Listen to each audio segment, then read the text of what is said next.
Man, I just got back from Lightyear, and let me tell you, it absolutely does not disappoint. It made me laugh, it made me cry, it made me happy to be alive, let me tell you.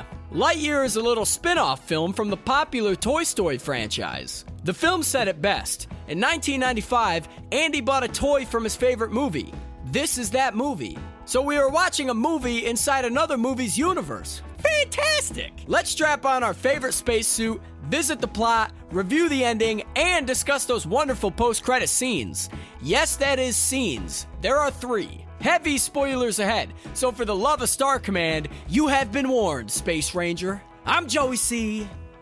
Let's go! Another Pixar classic if you ask me. You got your regular life lessons, but they aren't delivered in a manner that's too preachy. And inclusion is another wonderful lesson present. Plus, it has probably the greatest character ever, a robot cat named Socks, and he is just fantastic. Buzz Lightyear and Alicia Hawthorne, another Space Ranger, and Buzz's best friend, are on a mission, and they divert course and land on a strange planet to investigate.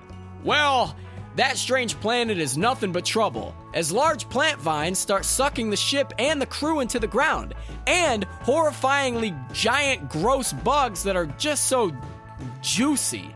It's really gross. Anyways, they're getting attacked by both the vines and the bugs, and they finally make it back to the ship without too much damage. But just as they take off, they are grabbed by the vines, and Buzz couldn't pull the ship up in time, and they crash, and now they're stranded on a strange planet. We fast forward a year, and the crew has built up a wonderful area and are researching and testing new formulas for fuel to fly at light speeds, you know? Here's where it gets juicy. Buzz takes a series of tests at light speed that only last a few minutes for him, but each time he comes back to home base, he realizes 4 years have passed. Altogether, between 60 and 80 years pass, and the planet is overrun by Zurg and his minions. Myself and Buzz were both very confused how this happened, which sets the second half of the movie off. Buzz and his newly found friends, 3 random people that escaped the robots, a tall clumsy dude, an old lady who's a convict, and Alicia's granddaughter. What luck.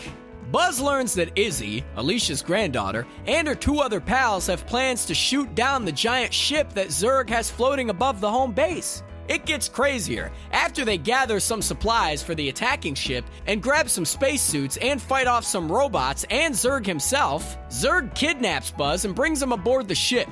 It gets crazier. We come to find out that Zurg is actually Buzz himself from a far future alternate timeline due to the light speed time warp thing. Good lord, I hope you're following because damn, he's very old now. A silver fox, if you will. In the far future, old Buzz comes across insane technology and an abandoned ship, which is also the ship that they're in right now. He had enough fuel to travel back to current times, which is 1995, which is back into...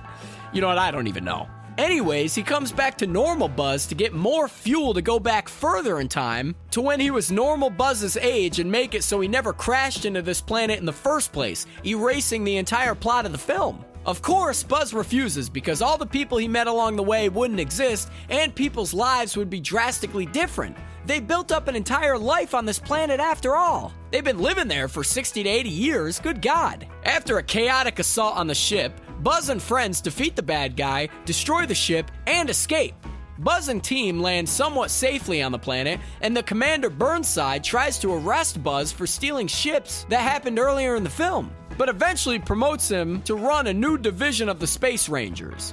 A happy ending indeed. Like I said, there are 3 post-credit scenes. The first one is a very simple one that happens directly after the movie ends. We see Commander Burnside in his office drinking some coffee, and one of those pesky, massive, juicy bugs fly into the laser shield that covers the home base and perishes, and the commander just giggles and drinks his coffee. Very short, very effective.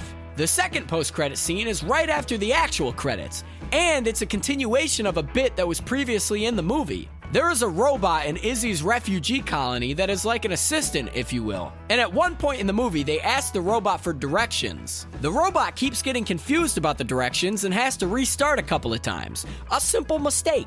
But this scene shows our confused comrade still trying to figure out the directions. It's okay, pal. Keep trying. You'll get it. I might be home by the time you get it, but you'll get it. And finally, the last post-credit scene is at the very, very, very end, Past all the credits, past the studio logos, past the thank yous, we see Zurg's suit eyes glow up again while he's floating infinitely in space. A hint at a sequel, maybe? We shall see, Space Rangers. We shall see. Ladies and gentlemen, you just finished Lightyear. How do you feel? What did you think of the ending? What did you think of the post-credit scenes? Let us know in the comments below. And as always, everybody, thanks for watching.